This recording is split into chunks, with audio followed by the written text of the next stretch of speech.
మధుసూదన్ కుమార్ గారు ఈ వారు sorry will you speak in Telugu or English or I will mix it, sir. yeah please please why don't you I'll just introduce you for a minute. Good morning everyone. एक minute Yes.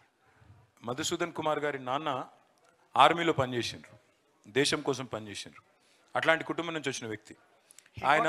He got the many gallantry award for the వాళ్ళ నాన్నగారికి వచ్చిన medals, ఆర్మీలో వచ్చిన medal ఒకటి కాదు రెండు కాదు గిన్ని మెడల్స్ వచ్చినాయి. గట్లాంటి ఆయన తెలిసి తప్పు చేస్తాడా? ఇప్పుడే ముఖ్యమంత్రి ఏమన్నాడు, తెలియక తప్పు జరిగితే రెగ్యులరైజ్ చేయాలి, తెలియక తప్పు జరిగితే వాటిని సరిదిద్దాలి అని చెప్పిండు. ప్రభుత్వం బాధ్యత అని చెప్పిండు. అబ్బులి. Yes.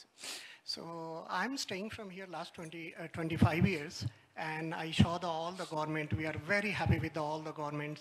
Now when the Congress got formed here, like feeling like, you know, each and every day, you know, during our construction period, they lower officer, like they threatening me. बहुत डराया गया हम लोगों को. हमेशा कॉल करके बुलाया जाता था, आप सेटलमेंट के लिए आओ, मुझे पैसे दो. बहुत सारे हमारे पास प्रूफ भी है. हमारी MRO अमीनपुर MRO बहुत परेशान करके रखी. उन्होंने जहाँ तहाँ RI EO सब लोग बुलाते थे हमें, गलत जगह पे, डार्क प्लेस पे, आप दे दो पैसे, नहीं तो हम बिल्डिंग डेमोलिश करेंगे. ये सब चाह हम लोगों ने मना कर दिया. No we won't give. And so ये सब बहुत सारी प्रॉब्लम्स आई है. और हार्ड एंड मनी मेरे ऊपर क्या एलिगेशन लगाया गया, like you know I grab the land in the TRS government. When you will see my sale deed honourable sir, it's registered in 2014 when the Congress government was form there. So illegal मेरे ऊपर FIR भी किया गया. And against of our illegal demolitions मैंने police complain दिया है, अभी तक वो केस रजिस्टर नहीं हुआ है. और you know I approach many time PS, हम इसमें कुछ नहीं कर सकते, ये ऐसा ही रहेगा अभी. When like the MRO जब हमारे बिल्डिंग डेमोलिशंस के लिए आई थी तो हमने सारे कोर्ट ऑर्डर्स उनको दिखाया. उन्होंने स्ट्रिक्टली वो पढ़ने से भी मना कर दिया और उन्होंने ये बताया मुझे ये कोर्ट ऑर्डर कुछ भी काम नहीं करेगा, ये अभी हम जो डिसाइड करेंगे वो करेंगे. सो ऑनरेबल CM सर से मैं रिक्वेस्ट करूँगा, आप खुद बात करते हो, ये सब सारा लॉ की बात, अभी यहाँ पे लॉ कहाँ आकर के ख़त्म हो जाती है. सेम डे सेम टाइम 1 और 2 दिन आगे पीछे होगा. सर के ब्रदर को कोर्ट ने आई मीन स्टे दिया था, मुझे भी सेम टाइम दिया गया था. मेरा बिल्डिंग क्यों तोड़ा गया, उनके बिल्डिंग को क्यों नहीं तोड़ा गया? This is the my first question mark. Second one, the supreme court and high court full bench judgment we have, you can't demolition on the Sunday, Saturday Sunday. मेरी बिल्डिंग को they started 9 PM and 12:15 PM को demolish किया गया. Ranganathan sir ने court में क्या बोला कि हमने डेमोलिश नहीं किया, जबकि उनके DSP वहां बैठ करके पूरी we have the CC footage and everything, घर को तोड़वाया गया और इन लोगों ने क्लैप किया उस दिन आकर के हमने घर तोड़ा है. So we have small kids. CM sir से मैं रिक्वेस्ट कर रहा हूँ, बहुत सारे छोटे लोग हैं यहाँ पे तेलंगाना में जिनके ऊपर ये सब चल रही है. सो ये काइंडली सी दिस. मैं तो you know I am not your voter, I am from Bihar, staying here from the Telangana. जब भी मुझे प्रॉब्लम आती थी when the KTR government sir, जहाँ मैं जिस ऑफिस में जाकर के कंप्लेन करता था वहाँ बहुत positively, no Madhu you all are my guest here, सारे प्रॉब्लम सोल्व कर दिया जाता था इमीडिएटली. किसी भी तरह की मुझे सर के गवर्नमेंट में प्रॉब्लम नहीं हुई. So what happened here? हाँ यस सर. सो जब से ये कांग्रेस गवर्नमेंट आई, ये जो भी छोटे छोटे ऑफिसर्स हैं ये सब जो है ना एक सिंडिकेट चला रहे हैं ये for the black money kind of thing. So honourable CM sir से मैं रिक्वेस्ट करूंगा, आपको तो ये सब चीज़ पता नहीं है, आपके नॉलेज में शायद ये छोटी छोटी बात नहीं जा रही होगी, बट ये सब सारे लोग हैं सर इसमें. सो काइंडली इस चीज़ को जो है ना आप सीरियसली इस चीज़ को लिया जाए. और you know we have small kids. क्या हो रहा है तेलंगाना में सबको पता है. ईच एंड एवरी डे मुझे थ्रेट किया जाता है और बहुत सारी प्रॉब्लम है. ऐसा लग रहा है पापा ने पूरी इंडिया घुमा था, वर्ल्ड घुमा था, उन्होंने तो ये डिसाइड किया कि Madhu I will very happy you will stay in the Hyderabad. So luckily मुझे हैदराबाद मिला और मैं यहाँ पे था. और आज today we lost everything here. So ये घर तो लोन पे आई थी, totally construction was on the loan sir, so I am paying the EMI, nothing is there right now. So I will request to honourable KTR sir, when the your time will come, your government will form, ये जितने भी लोग हैं sir, ये बहुत week लोग हैं sir, बहुत कमजोर लोग हैं. और now lot of like things it's happening in the life right now, which one I can't say that lot of EMI, which one I'm unable to pay right now, but I'm paying like as a good citizen. So yes, lot of violations हुआ है मेरे साथ. और एक minute yes, Madhu. yes sir. ఆయన చెప్పింది ఒకసారి మీకు తెలుగులో నేను చెప్పే ప్రయత్నం చేస్తాను. ఆయనది ఈ రాష్ట్రం కాదు, బీహార్. వాళ్ళ నాన్నగారు ఆర్మీలో పనిచేసిన వ్యక్తి, ఆర్మీలో అన్ని మెడల్స్ గెలుచుకున్న వ్యక్తి, దాదాపు 7-8 మెడల్స్ దేశం కోసం కొట్లాడి మెడల్ తెచ్చుకున్న వ్యక్తి. ఆయన కొడుకు ఈయన. ఫస్ట్ ఆఫ్ ఆల్ అట్లాంటి తప్పు చేస్తాడా మీరు ఆలోచించండి. రెండవది, ఇక్కడికి వచ్చి హైదరాబాద్లో వాళ్ళ నాన్నగారు ప్రపంచం అంతా తిరిగిన వ్యక్తి ఇక్కడికి వచ్చి మీరు హైదరాబాద్లో అయితే బాగుంటుంది నీకు నీ పిల్లలకు అంటే భార్యతోని పిల్లలతోని ఇక్కడికి వచ్చి సెటిల్ అయ్యిండు. సెటిల్ అయినాక ఆయన మన గవర్నమెంట్లో కూడా కొనుక్కోలే భూమి. 2014 ముందు, అంటే అప్పుడు కాంగ్రెస్ గవర్నమెంట్ ఉన్నప్పుడే భూమి కొనుక్కున్నాడు. కొనుక్కున్నాక ఆడ కన్స్ట్రక్షన్ స్టార్ట్ చేసిండు. లంచాలు అడిగిండట, ఎంఆర్ఓలు, లోకల్ వాళ్ళు, మున్సిపాలిటీ వాళ్ళు లంచాలు అడిగిండ్రు. నేను ఇయ్యా అన్నాడు. ఎందుకంటే ఆర్మీ కుటుంబంలోకి వెళ్ళి వచ్చినాడు కాబట్టి నేను లంచం గించం ఇయ్యా, ఎందుకు ఇస్తా, నేను నిజాయితీగా సంపాదించుకున్నా, నిజాయితీగా కట్టుకుంటున్నాను, ఎందుకు ఇవ్వాలి అని ఇయ్యలే. కక్ష కట్టిండు. కట్టి ఎంబడబడ్డారు. కోర్టు ఆర్డర్ ఉండంగా తిరుపతి రెడ్డి అని వాడు ఉన్నది, ఏడున్నది ఆయన బొమ్మ, గాడు ఉన్నది. ఆ తిరుపతి రెడ్డికి మధుకు ఇద్దరికి ఒకటే రోజు కోర్టు ఆర్డర్ వచ్చింది. రేవంత్ రెడ్డి వాళ్ళ అన్న తిరుపతి రెడ్డికి మధుసూదన్కి ఒకటే రోజు కోర్టు ఆర్డర్ వచ్చింది. ఏమని? స్టే, కూలగొట్టొద్దు అని. ఆయనదేమో కూలగొట్టలే. ఈయనది రాత్రి 9:30కు ప్రారంభించి రాత్రి 12 గంటల లోపల 3 గంటల లోపల కూలగొట్టిండ్రు. కూలగొట్టినాక ఇంకా ఘోరం ఏంటంటే, ఇవాళ ఏ మనిషి అన్నా మధ్యతరగతి మనిషి ఒక ఇల్లు కట్టుకుంటే లోన్ తీసుకుంటాడు. మరి లోన్ ఎవడు కట్టాలి? ఇప్పుడు నువ్వేమో వచ్చినావు, ఇల్లు కూలగొట్టినావు, లోన్ ఎవరు కట్టాలి? ఇప్పుడు మధుసూదన్ కడుతున్నాడు లోను, సచ్చుకుంటా కట్టాలి. ఏం చేస్తాం మరి? లోన్ తీసుకున్నాక బ్యాంక్ వాడు ఊకోడు మనం కట్టకపోతే. ఇక్కడ వీళ్ళేమో ఇల్లు కూలగొట్టిరు గవర్నమెంట్ వాళ్ళు, అన్ని కాయిదాలు ఉన్నాయి, కోర్టు ఆర్డర్ ఉంది అనగా కూడా కూలగొట్టి పారేసినారు. సుప్రీంకోర్టు ఆర్డర్ ఉంది శనివారాలు ఆదివారాలు కూలగొట్టొద్దని. అంటే హైడ్రా అనేటోడు, రేవంత్ రెడ్డి అనేటోడు మేము సుప్రీంకోర్టు కంటే పెద్దోళ్ళం అనుకుంటాను. సుప్రీంకోర్టు చెప్పినా ఇనేది లేదు, హైకోర్టు స్టే ఇచ్చినా ఇనేది లేదు, మేము కూలగొడతామని చెప్పి మొత్తానికి ఆయన ఇల్లు కూలగొట్టిరు. ఇప్పుడు ఆయన ఏమంటుండంటే, పాపం ఎంత మాయకుడు అంటే ఆయన అంటుండు, ఇదంతా రేవంత్ రెడ్డికి ఎరక లేకుండానే జరిగిండొచ్చు, కాబట్టి నేను రేవంత్ రెడ్డికి చెప్తున్నా, जरा నువ్వు అధికారులు బాగా ఓవర్ చేస్తారు, వాళ్ళని కంట్రోల్ చేయని చెప్తున్నా. आप कह रहे हो कि चीफ मिनिस्टर को अनजाने में हुआ है? यस सर, मैं कह रहा हूँ चीफ मिनिस्टर की पूरी जानकारी के साथ होता है ये सब कुछ. यस सर, ऐसा नहीं है कि वो नादान है. ऑनरेबल सर, ये रेसिडेंस नहीं था सर, ये स्कूल था. I am piano teacher sir. So मैंने तो ये स्कूल एक तेलंगाना का फर्स्ट कंसर्ट प्लेस बनाया था, जहाँ पे छोटे बच्चे आकर के परफॉर्म करें, पेरेंट्स देख सके उस चीज़ को. ये भी नहीं समझा, स्कूल को तोड़ दिया गया है. दैट वाज स्कूल अंडी, रेसिडेंस లేదు అండి, స్కూల్ అండి. నా ఇల్లు కాదు నేను కట్టింది, నేను చిన్న పిల్లల కోసం స్కూల్ కట్టినా, ఆ స్కూల్ కూడా కొట్టిన దుర్మార్గులు అని చెప్తున్నాడు. పిల్లల కోసం కట్టిన ఒక పియానో స్కూల్, పిల్లల కోసం నేర్పించేందుకు ఆయన పియానో టీచర్ అట, పిల్లలకు సంగీతం నేర్పించే స్కూల్ కూడా కులగొట్టిరు. కనీసం చిన్నపిల్లల స్కూల్ అని కూడా సోయలేదు వాళ్ళకని చెప్తున్నాడు. మా ఫ్రెండ్స్ బ్యాక్ సైడ్ అండి చిన్నపిల్లకి హాస్పిటల్ అండి, ఇట్స్ కాల్డ్ కిడ్స్ కేర్.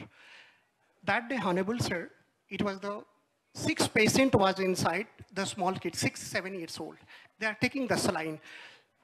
सबको हाइड्रा टीम ने बाहर निकाल करके, छोटे छोटे बच्चों को बाहर निकाल करके हॉस्पिटल को डेमोलिश किया गया सर. गवर्नमेंट तो चाहती है स्कूल और हॉस्पिटल बने, कौन तोड़ता है हॉस्पिटल और स्कूल को? तो ये गवर्नमेंट ऐसी है, हम क्या कर सकते हैं अभी? So just we are suffering, we are बहुत क्राइंग. कुछ कर सकते हैं, बहुत कुछ कर सकते हैं, लड़ सकते हैं. డెమోక్రసీలో, ప్రజాస్వామ్యంలో ప్రజలు ఏం చేయొచ్చు? మరి హాస్పిటల్ గొలగొట్టిరు, వాళ్ళు వచ్చి మా ఇంటి అనుకున్న హాస్పిటల్ కూడా గొలగొట్టిరు, మా స్కూల్ కూడా గొలగొట్టిరు అని మధుసూదన్ గారు చెప్తున్నారు.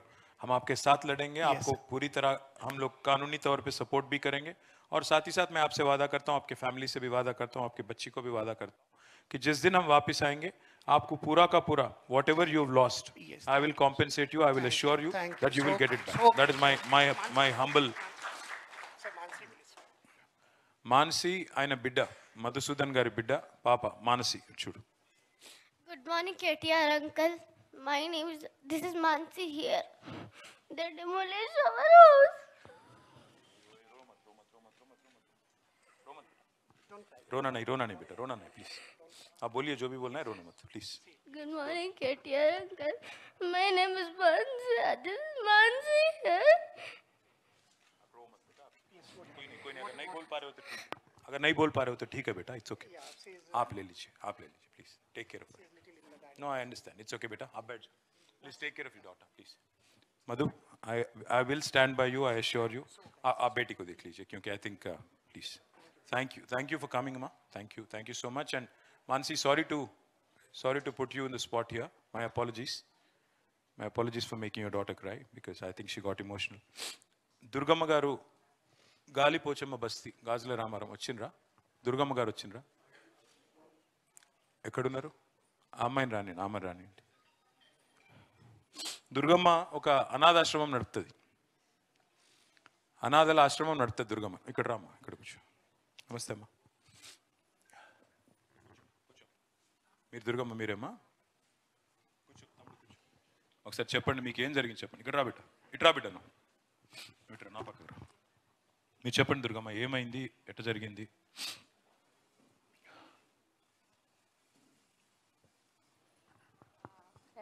దగ్గర పెట్టుకోండి, దగ్గర పెట్టుకోండి ఒకసారి, మైక్ దగ్గర పెట్టుకోండి. నేను దుబాయ్లో జీడబ్ల్యూపీసీలో తెలుసమ్మా, గల్ఫ్ వర్కర్స్ ప్రొటెక్షన్ కమిటీ అని గుండెల నరసింహ చేస్తాడు కదా, దాంట్లో నేను లేడీస్ సెక్రటరీని. ఓకే అమ్మా. అయితే నాకు ఒక ఆశ ఉంది, ఆశ్రమం పెట్టాలి అని చెప్పేసి. పిల్లల్ని ఇలాగే అక్కడ చూశాను నేను చాలామందిని. అన్ని ఆస్తులు సంపాదించుకుని కూడా చచ్చిపోతే అక్కడి నుంచి బాక్సుల్లో పంపించాలి. అది మేము దగ్గరుండి చేసాం, నా దగ్గర ఫొటోస్ అన్నీ కూడా ఉన్నాయి. చేసాం ఆ ఆశతోటి. నాకు ఒక గానొక కొడుకు, నేను ఒక ఆశ్రమం పెట్టాలి, పిల్లల్ని పెంచాలి అని చెప్పేసి నేను అప్పుడే కాంగ్రెస్ గవర్నమెంట్లోనే నేను ల్యాండ్ తీసుకున్నానండి. ఏ సంవత్సరంలో అమ్మా? 2013లో, 13లో. ఇది మళ్ళీ మొన్న జీవోలో కూడా నేను అప్లై చేసుకున్నా. ఇవన్నీ ఉన్నాయి నా దగ్గర, పేపర్స్ అన్నీ కూడా. అది నేను తీసుకున్నది కూడా పట్టా ల్యాండ్ అండి. ఓకే అమ్మా. ఇప్పుడు స్టే ఆర్డర్ కూడా వచ్చింది. మీరు చెప్పండి, పర్లేదు, మీరు చెప్పండి. స్టే ఆర్డర్ కూడా తీసుకొచ్చారు. ఆ దాంట్లో తీసుకున్న దాన్ని పిల్లలు ఇప్పుడు నా దగ్గర 7 మెంబర్స్ ఉన్నారు. ఇలాంటి బాబు ఇంకో కొంచెం బాగా ఇదైన పిల్లలు కూడా 7 మెంబర్స్ ఉన్నారు. ఉంటుండగా అది ఆశ్రమము చూడండి అన్నా కూడా బయటికి ఈడ్చేసి, ఈ పిల్లడు చావబతుకులైపోయిందండి ఆ రోజు. బయటికి ఈడ్చేసి పడేసి పడగొట్టేశారు. వాటర్ సంపు కూడా తీసి పడేశారండి హైదరాబాద్లో. ఇంక అసలు మమ్మల్ని నుంచొని ఇవ్వకుండా చేసి ఇవాళ రోజుని ఆ రోజుని బాబుకి సీరియస్ అయిన వల్లని ఒక రూమ్ ఉంచారు. పక్కనున్న ఆశ్రమం రూమ్ లాంటిది అది పడగొట్టేశారు, చుట్టూరు కాంపౌండ్ పడగొట్టేశారు. ఇంకా అసలు ఏదీ లేకుండా చేశారు సార్. ఆ పట్టా భూముల్లో ఉన్న ఇళ్ళు కూడా చిన్న చిన్న పిల్లలు, వాళ్ళని కూడా బయటికి లాగేసి ఆ ఫ్యామిలీని కూడా వచ్చారు కూడా ఫ్యామిలీలు కూడా పిల్లల్ని తీసుకుని మరీ ఘోరంగా చేసి, మరీ దుర్మార్గంగా చేసిన ఈ ప్రభుత్వం, ఈ హైడ్రా మనుషులు మరీ వరస్ట్గా మాట్లాడుతున్నారండి. మాట్లాడే విషయంలో కూడా మరీ వరస్ట్. ఇప్పుడున్నారు, నిన్న కూడా వచ్చి నీదేదో ఉంచాము, నువ్వు నోరు మూసుకుని ఉంటావో ఉండు, లేదంటే తీసి పడేస్తాం. దేన్ని తీస్తారు? ఇగో నా దగ్గర ఆల్రెడీ స్టే ఆర్డర్ కూడా తెచ్చుకున్నాను నేను. కోర్టు నుంచి స్టే ఆర్డర్ ఇదిగోండి తీసుకొచ్చా మీకు.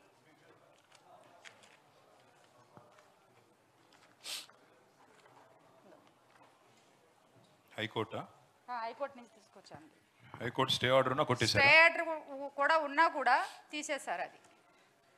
ఇప్పుడు మధుసూదన్ గారిది కూడా స్టే ఆర్డర్ ఉంటే కూడా కొట్టారు, మీది కూడా స్టే ఆర్డర్ కూడా ఉంది. దానికి స్టే ఆర్డర్ ఉంది ఆల్రెడీ. మాకు అమ్మిన వాళ్ళకి కూడా స్టే ఆర్డర్ వచ్చింది. మాకు అమ్మిన వాళ్ళకి కూడా స్టే ఆర్డర్ వచ్చిందండి. ఇదిగో ఎకరాలకి. Court made the warning more than 5-6 times, sir. Not one time. More than 5-6 times. 5-6 bar warning भी दिया. 5-6 बार वार्निंग देने के बाद भी ये सब हुआ है. She is running. You are running a school. She is running an orphanage. ఎవరైతే మాకు ఇచ్చారో వాళ్ళది స్టే ఆర్డర్లు ఇవి. అమ్మా, వాళ్ళకి కూడా ఉన్నాయి. ఇవన్నీ ఉంటే మరి అధికారులకు చూపెట్టలేదా? అధికారులకు చూపించాం సార్, అధికారులకు చూపించాము. ఇట్లా ఉంది. నేను సేవ చేసుకుందాం అనుకున్నా. నేను ఎవరి దగ్గర ఫండ్స్ తీసుకోలే, ఎవరి దగ్గర. నేను 13 years దుబాయ్ సర్వీస్ నాది. ఆ సర్వీస్లో సంపాదించుకున్న డబ్బులతో నేను కష్టపడి నేను ఆర్గనైజేషన్ నడుపుతున్నాను. నాకున్నది ఒకే ఒక కొడుకు, మిగతా పిల్లలకి సేవ చేయాలి. ఆల్రెడీ నా బాబు అమెరికా వెళ్ళాడు, MS చదువుతున్నాడు. వాళ్ళ లైఫ్ వాడు చూసుకుంటాడు. మగపిల్లాడు, ఆడపిల్ల కాదు. నేను కట్నం ఇచ్చి పెళ్లి చేయాలి, వాడు వెనకాల పరిగెస్తాలంటాకి. బాబు వాడికి లైఫ్ చదివిచ్చేసాం, అయిపోయింది. నేను ఒకదాన్ని, నేను పిల్లల్ని చూసుకోవాలి. ఎందుకంటే నా చిన్న తమ్ముడు వికలాంగుడు, వాడంటే నాకు ప్రాణం, చనిపోయాడు. ఆ బాబు సంకల్పంగా నేను ఈ ఆశ్రమం నడపాలని చెప్పేసి ఫస్ట్ ఆ బాబు ఉన్నా కాడి నుంచి నాకు ఆశ ఉంది. నాకు ఇప్పుడు కూడా అదే ఆశ. నాకు ఏమీ వద్దు సార్. నేను చనిపోయే లోపలైనా సరే ఆ ఆశ్రమంలో 10 మంది పిల్లలు బతుకుతున్నారంటే నాకు చాలు. అంతకు మిక్కిలి నాకు ఆశలు ఏమీ లేవు. ఈ విషయాన్ని ఇది చెంబుపూర్ రాజన్నకి తెలుసు, మన వివేకానికి తెలుసు. ఇద్దరు కూడా చెంబుపూర్ రాజన్న ఈ ట్రిప్ మాత్రం నీకు కంపల్సరీ ఆశ్రమం పెద్దగా చేద్దామమ్మా, నువ్వు ఎంతమందిని జాయిన్ చేసుకుంటే అంతమందిని జాయిన్ చేసుకో అని చెప్పి వాదా ఇచ్చారు నాకు ఇద్దరు కూడా. దురదృష్టం మన గవర్నమెంట్ రాలేదు, అది రాలేదు కదా, నేనే చేశాను. అందుకనే ఇలా అయిపోయింది సార్ మాది. ఈ పిల్లల్ని మీరు ఏం చేస్తారో ఆశ్రమం ఇంకో ఒక్కటే రూమ్ ఉంది, ఇది ఒకటే ఉంది. ఇప్పుడు ఇలా ఉండే ప్లేసు ఇప్పుడు ఇలా చేస్తారండి. ఇలా ఉండే ప్లేసు ఇది స్టార్టింగ్ 2021లో నేను రిజిస్ట్రేషన్ చేశాను. నేనేమి దొంగతనంగా చేస్తలేదు, ఏదో ఫ్రాడ్గా చేస్తలే. లైసెన్స్ కూడా తీసుకున్నా నేను. ఒక్క మాట దుర్గమ్మ, ఒక్క మాట. ఆమె చెప్పింది విన్నారా? 13 ఏళ్ళు నేను దుబాయ్లో గల్ఫ్లో నా అంతటి నేను సంపాదించుకున్నాను కొన్ని డబ్బులు. నాకున్నది ఒకడే ఒక కొడుకు, అమెరికా చదువుకోవడానికి పోయినాడు. నా తమ్ముడు వికలాంగుడు. తమ్ముడిని చూసి అట్లాంటి పరిస్థితి వేరే వాళ్ళకి రావద్దని చెప్పి కొంతమంది కన్నా నేను హెల్ప్ చేయాలని చెప్పి ఒక 10 మంది కోసం ఒక ఆశ్రమం పెట్టుకున్నాను, కొన్నాను, పట్టా చేయించుకున్నాను. ఓ 4 రూములు కట్టి అందులో 10 మంది పిల్లలు 7 మంది పిల్లల్ని అక్కడ పోషిస్తున్నాను. పోషిస్తుంటే ఈ రకంగా వచ్చి అరాచకంగా మమ్మల్ని నిలగొట్టినారు. ఒక రూమ్ ఉంచినారు. ఇప్పుడు ఆ ఒక్క రూమ్ కూడా ఉంచమని చెప్పి కోర్టు ఆర్డర్ ఉండంగా కూడా ఇట్లా చేస్తున్నారు. చేసి ఇవాళ మమ్మల్ని మెడల్ బట్టి అక్కడి నుంచి గెంటుతున్నారని చెప్తున్నారు. దుర్గమ్మకి నేను ఇచ్చే మాట మీ అందరి తరపున, మీ అందరి ముందు, ఈసారి గవర్నమెంట్ గాని వచ్చింటే ఆశ్రమం మనమే కట్టేటోళ్ళం. లేని పక్షంలో అయినా సరే మీకు కట్టించే బాధ్యత నాది. మా గవర్నమెంట్ కట్టించే బాధ్యత చేశాను సార్. కలెక్టర్ ఆఫీసులో కూడా నేను అప్లై చేశాను. ఈ అమ్మాయి పేరేంటి? నాగలక్ష్మి. ఎప్పటి నుంచి ఉంటున్నావు దుర్గమ్మ ఆశ్రమంలో? 6 years నుంచి. 6 ఏళ్ళ నుంచి. బాగా చూసుకుంటున్నారా? ఏం చదువుతున్నావు? 7th class. 7th క్లాస్ చదువుతున్నావా? ఎంతమంది ఉన్నారు పిల్లలు? 7 members. 7 మంది ఉన్నారా? అందరిని అమ్మ బాగా చూసుకుంటుందా? ఈ బాబుతో మాట్లాడండి ఒకసారి. ఇట్లాంటి రవి చెప్పునానా? రవి. ఎన్ని రోజుల నుంచి ఉంటున్నావు? 6. అక్క ఎలా ఉంటుంది నీ దగ్గర? మంచి చూసుకుంటుందా? నేను కొడుతుంగ తిడుతుంగ మంచి చూసుకుంటా. ఇట్లాంటి పిల్లలకి సేవ చేసే వాళ్ళని కూడా మెడల్ బట్టి నూకేస్తే, వీళ్ళ మీద కూడా హైడ్రా పడగబట్టి కొడితే ఇంకా మరి గవర్నమెంట్ ఉన్నది ఎవరి కోసం మీరు ఆలోచించాలని చెప్పి నేను ముఖ్యమంత్రి గారిని కూడా కోరుతా ఉన్నా. ఇది పద్ధతి అయితే కాదు. మీరు చేయాలనుకుంటే పెద్దవాళ్ళని, ఇప్పుడు పెద్ద వాళ్ళు, మీ మంత్రులు, మీ సామంతులు, మీ తమ్ముడు, వీళ్ళందరూ కట్టుకున్న రాజభవనాలు ముందు కూలగొట్టు. లేదు నాలాంటి వాళ్ళ మీద కోపం ఉంటే మాయి కూలగొట్టు. కానీ వీళ్ళ కడుపు కొట్టి ఏం సాధిస్తుంది ప్రభుత్వం, దయచేసి ఆలోచించాలని చెప్పి ముఖ్యమంత్రి గారిని కూడా, ప్రభుత్వాన్ని కూడా నేను కోరుతా ఉన్నా. తప్పకుండా శాసనసభలో కూడా దుర్గమ్మ మీ తరపున ఈ సమస్యను లేవనెత్తే బాధ్యత మాది. సార్ అందరికీ దయచేసి జూబ్లీ హిల్స్ ఎన్నికల గురించి ఇంకో దాని గురించి వద్దు, దాని గురించి వద్దు. మాలాంటి ప్రజలు అక్కడ కూడా అన్యాయం అయిపోతారు కదన్నా. మాలాంటి ప్రజలు కూడా అక్కడ జూబ్లీ హిల్స్ లో కూడా ఈ ఆశ్రమం విషయంలో నాలాంటి వాళ్ళు ఎవరన్నా ఉంటే మీరు దయించి మన పార్టీ బీఆర్ఎస్కి ఏదో చేసి మీరు నెగ్గించే ప్రదేశం చేయాలని చెప్పేసి నాలాంటి ప్రజలు ఎవరైనా ఉంటే మాత్రం కంపల్సరీ కోరుకుంటున్నాను నేను. Thank you. ఇంకొక మాట అమ్మా, మన రవి కూకట్పల్లి నుంచి రవి వచ్చారు. ఇది తీసుకోండి అమ్మా, మీ పేపర్లు తీసుకోండి. మెల్లిగా బాబుని జాగ్రత్తగా తీసుకెళ్ళి.